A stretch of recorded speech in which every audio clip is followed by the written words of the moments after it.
Hello and welcome to Ticket Talks, and yes, it is time to talk. Now first up, I would like to acknowledge that this segment is being held on the traditional lands of the Wurundjeri Woi-wurrung people, and I pay my respects to elders both past and present and future. Now, Eva Hussein is joining me as the director from Polaron. How are you today? Welcome. Really well, thank you, Mike. Now, what's been happening at Polaron this week? What's news? What's the latest? What hasn't been happening is the question. What's been happening is that we've had a lot of work for the government, which is really good to see. So currently we're working for the Department of Education in Victoria on campaigns for the students. So with lockdown, reduction of lockdown and all of that, all that information needs to be communicated to parents, to teachers, to students.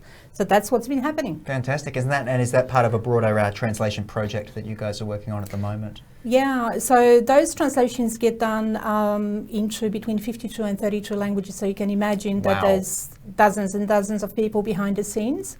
But when this kind of information is essential to get right, we're there to support the government and students and parents and teachers. Fantastic. Now, what have you seen in the world of miscommunication this week? What's raised a few eyebrows in the community? Right, so signage. Signage is my thing at the moment. I've been visiting the beautiful city of Melbourne because we're partly out of lockdown and walking around.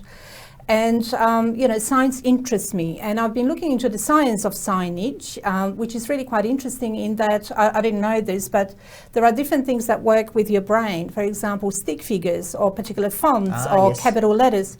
And there's been work done out there to ensure that people get alerted to signage. So we sometimes take it for granted. You know, if you're traveling through a school zone, they have to give you a number of signs before you pay attention. But there have been studies done in other, and actually experiments, if you could call them that, where they would, for example, put a playground, a children's playground in the middle of the road, so that people that drive don't take things for granted. Isn't that interesting? So that sign that you're seeing on the screen is that funny ha-ha. What does it say? Access for 10 N's. Somebody's removed an N. But when you travel around the city by foot, which is what I've been doing, you can see how signs sometimes work, sometimes they don't. But there's a general push, I guess, to removing signs because we get so oblivious to it and so used to it that there is a science of not signs at all, no traffic signs at all. So we're sort of becoming too reliant on these things, taking for granted what we, rather than looking up and focusing and perhaps reading a little bit more. But I hope those 10 ants got to where they needed to go. So, jokes aside, what is our topic for today? What's the discussion, and who have we got joining us? For today, we got a couple of experts in intercultural communication. They're going to explain to us what that means. We called it the art and science of it. We've all experienced miscommunication across cultures. Globalization has made intercultural communication inevitable, thus highlighting intercultural, competence as a valuable asset. A 2018 survey of 400 US and UK companies with 100,000 plus employees each cited an average loss per company of 62.4 million per year because of inadequate communication. So today we're talking all about improving our intercultural communication skills, and we are joined by Betina Szkudlarek from the University of Sydney and Ahmet Keskin from Australian International Society. Welcome to you both. Hello. Thank you so much for joining us today. So let's start off with you, Betina. Is it helpful when scholars and practitioners clarify what they mean? So bringing it back to basics and that sort of thing. What have you guys seen in that space? I think within the space of intercultural communication, scholars have been discussing extensively what is that we really research. I think for the purpose of, general audience understanding, I think it's important to keep in mind that people coming from diverse cultures make very different assumptions about what effective, engaging or respectful communication looks like. And that's why it's so important to focus on those differences and those different assumptions. Yeah, interesting. Is there any, I've seen an increasing focus on diversity and inclusion, obviously with programs like Ticket Talks, it's fantastic to see. Where does intercultural communication fit into that picture when you're starting to spread the word a little more? I think there is absolutely no, possibility of inclusion if we don't focus on intercultural communication. To have a truly inclusive workplace or society or community, you need to allow everyone to be heard. You need everyone to listen, and you need interaction that is constructive. if we have different assumptions around how we communicate and what interaction should look like, there will never be an efficient communication, and we are going to end up with just the dominant voice overtaking the whole process. Ahmet, what have you seen in this area? Well, firstly, I think from my perspective as a practitioner, I see intercultural communication as a process of getting to communicate with people who are perceived to be of different and diverse backgrounds, and that could be of cultural and or religious backgrounds, ideology, or even outlook on life. And each individual is able to contribute to the conversation with their unique perspective. So it's about getting to know what that perspective is and listening respectfully to people of diverse backgrounds and people of intercultural backgrounds, if you like, and having those conversations. What are some ways of starting that conversation and some activities or ways to engage with communication on that level? Well, from our perspective, I mean, the organisation that I'm involved in, we try to provide platforms for these types of engagements to take place. And what we encourage both our guests and our hosts, and I'm looking at an example of a home iftar dinner, which we just concluded Ramadan about a month ago.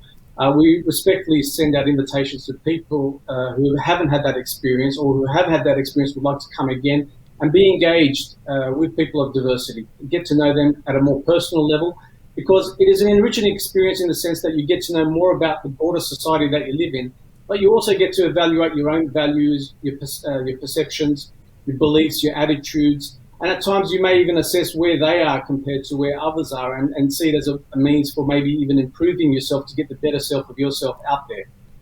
I love that. What a wonderful byproduct of this sort of work that you could possibly walk away with something, learning a little more about yourself.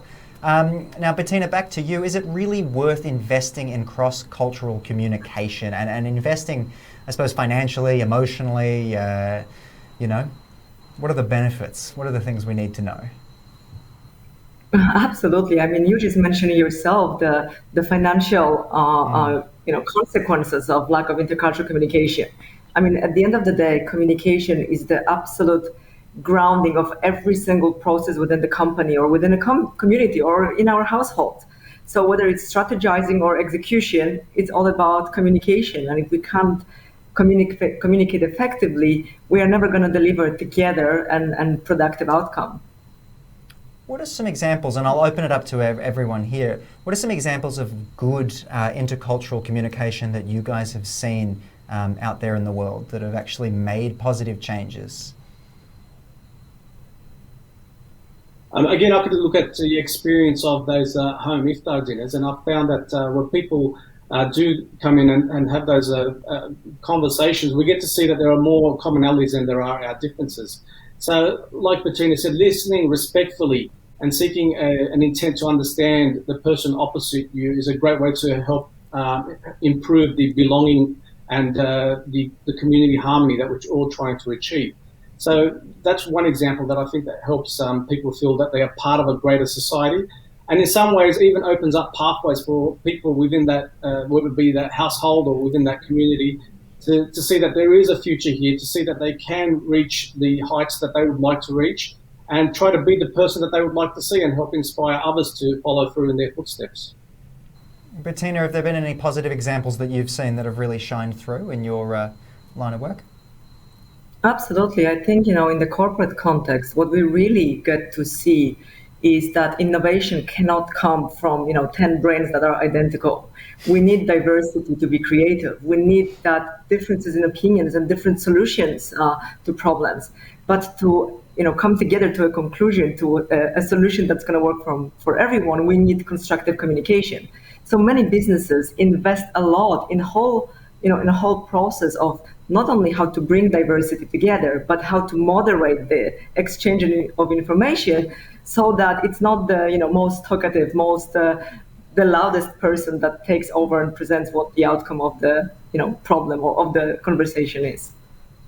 Yeah, fantastic. Eva, is there anything you would like to add to this discussion just before we let them go? Yes, well, lots of very interesting food for thought, I guess, but the cost of not communicating across cultures is what we should be thinking about as well. And, the human cost of not having everybody at the same table and people not really understanding and us not really explaining. So, we do live in a global world, and everybody taps into that. But I think the better we communicate, the better for everybody. I know it's a very simple concept, but it works. Yeah.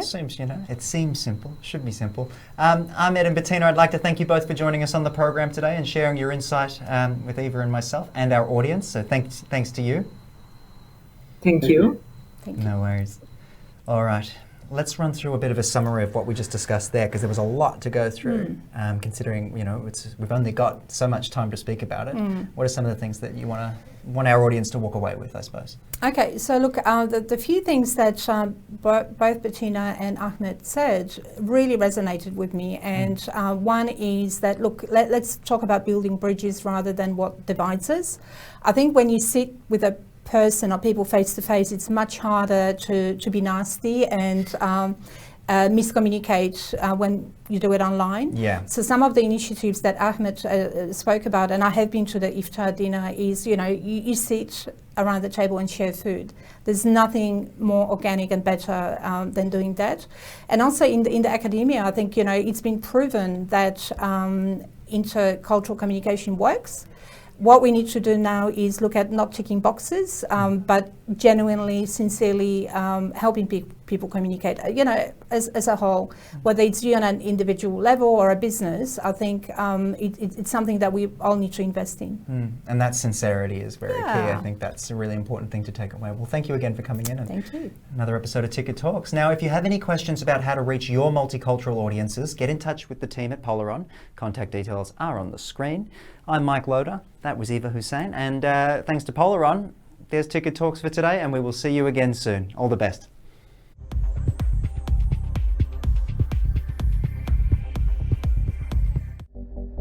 On Ticker News, supersonic travel and the aircraft of the future. Almost 20 years since the last Concorde flight, so much has changed about how we travel and communicate. This is pretty exciting. The Boom Supersonic Overture is taking shape and taking orders, but will it take to the air? Aircraft is just a paper airplane at the moment. The experts, the predictions and the reality. Are we ready to step back into supersonic travel? So you're never going to get to your destination quicker, regardless of who you fly with. Pack your bags, we've got you covered right here on Ticker News. Tune in to Ticker News right through June as we celebrate Pride Month, the achievements of the LGBTIQ community in business and tech right around the world. It's the yearly event remembering the 1969 Stonewall Uprising in New York City and the battle for those who fought for equality. Pride Month right through June here on Ticker News. News all day with Brittany Coles, Adrian Franklin, Holly Stearns, Anthony Lucas, Ticker Originals with Mike Loader and Jackson Williams in Singapore. This is Ticker News.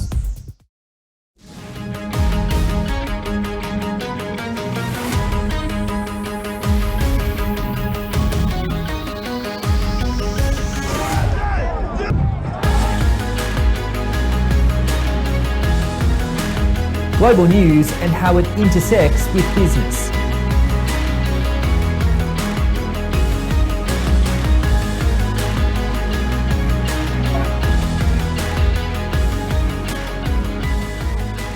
Ticker News. Be part of the change.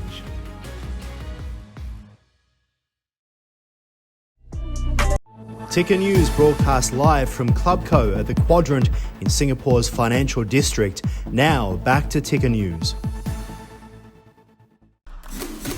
Tune in to Ticker News right through June as we celebrate Pride Month, the achievements of the LGBTIQ community in business and tech right around the world. It's the yearly event remembering the 1969 Stonewall Uprising in New York City and the battle for those who fought for equality. Pride Month right through June here on Ticker News.